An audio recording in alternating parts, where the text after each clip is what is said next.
Hey folks, it's Ardwulf. Welcome. We have an unboxing today of a relatively new product. This is a Buddy unboxing, and the Buddy has just received Rostov 41, Race to the Dawn. This is a standard combat series game from Multi-Man Publishing and designer Ray Weiss from a series design by Dean Essig. Developer Lee Forrester here.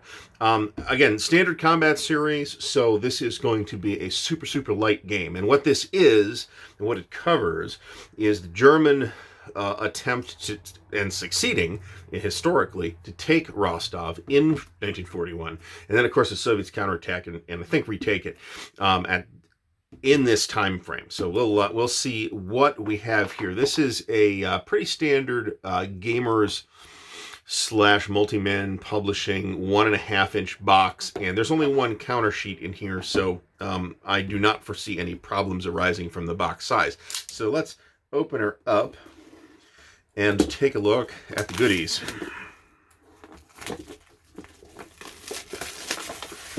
A handsome box cover. I'm pretty pleased with Multi-Man's kind of decision to sort of unify the look of a lot of their box covers, at least for the series games, and I've been pretty happy with all of them, and this is not an exception. Okay, so we have the 2 dice, which are always the first thing to get counted. The contents otherwise should contain a box and a lid, 1 22 by 34-inch map sheet, 1 counter sheet, 1 SCS 1.8 series rulebook, 1 Rostov 41 rulebook and scenario book, and those 2 dice. And that's it. So okay, so this is this is the game specific rules. Here is our 1 counter sheet, and as we can see, it's mostly units. SCS is got its share of markers, but I wouldn't call it particularly marker heavy. Certainly not in comparison to, say, OCS, which is quite marker heavy. So most of this counter sheet is actually units, and of course we have some Germans here and some Soviets here, as we would expect. I'm not 100% sure what the colored unit symbols mean. That is very interesting. By the way, if you have found yourself in the position of an eminently suitable game series, by the way, for the new wargamer, if you find yourself confused about NATO symbols, stay tuned, because we're gonna have a thing talking about that. All right, so here is the standard combat series rules version 1.8. And this is actually the most recent version I've seen. It is a total of 8 pages of not real small, but not real large print. Decent number of illustrations. And of the 8 pages, the last page is designer's notes. Now, traditionally, a fair amount, like the exact stacking limit, for example, is left up to the game-specific rules. So every one of the games in the series will have the series rules, of which this is pretty sure the latest version, and then also a game-specific rule book, which is this, which will typically contain the scenarios as well.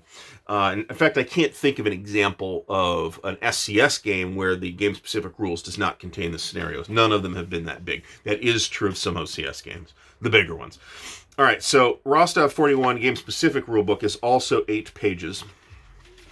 Of the 8 pages, roughly 2.5, 2 3/4 pages are game-specific rules.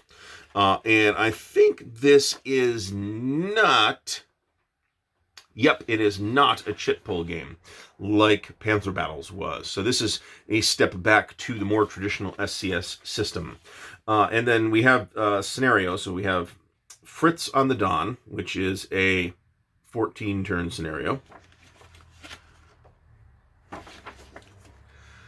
Fritz on the Mayas, which is a 4-turn scenario. Fritz grabs Rostov, which is a 7-turn scenario. And a Soviet counterpunch scenario, which is a 3-turn scenario. So yeah, we've got all the little pieces of this actually fairly interesting. It's relatively small scale. We'll look at the map. What is the scale here? Each turn is 3 to 6 days, and each hex is 2.5 miles. Unit sizes range from battalions to divisions. Okay, so let's take a look at the map, and we can not drop the dice all over the place here. Whoops. Okay, now that we're all under control again, let's take a look at the map.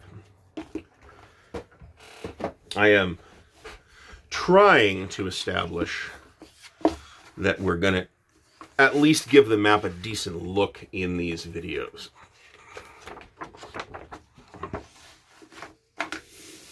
Okay. Now, of course, Rostov is sort of here near the Sea of Azov, so and it represents a in OCS, it represents a logistical choke point for the Germans. They have to have it, and they have to have it relatively quickly in a game like Case Blue. And Rostov, of course, is down here. Who is the map artist? Is Dean the map artist? I would assume so. All right, so I'm going to make the assumption here that Dean Essig is probably the map artist. That's traditionally been the case, and it certainly looks like a Dean Essig map. And this is a map style that some people don't like, but, you know, I've dealt with this kind of a lot, to be honest, in OCS more than SCS, and I don't object to this style of map. I think it's very usable. There are usually not terrain ambiguities on these maps. That's a combination of rules and art, but I generally do not have an issue with the gamers style maps, as we're going to call them. So we have a big area here north of Rostov. So I'm curious to see what and of course we have Stalino and Krasny Luk, and this place, Novocherkassk and Bataisk, in addition to and Mariupol, which I'm not sure you can see on in frame on the camera and on the map as Taganrog, of course, as sort of the cities on the map. But we have a lot of open area here. There's a big open area right here, just to the northwest of Rostov. That is probably where some armor action is probably going to take place. And then, of course, we're going to see there's a big marshy area right here that the Soviets will have to, and the Germans, I suppose, will have to deal with. The numbers, I am guessing that the numbers on the cities represent victory points or objective points of some kind. But I am not sure how that works, because that is a game-specific rule that I have not yet read. So Rostov 41. This is a nice looking little game. Typically, I don't know what the playtime on these is, but I mean, most of these scenarios are 7 turns or less.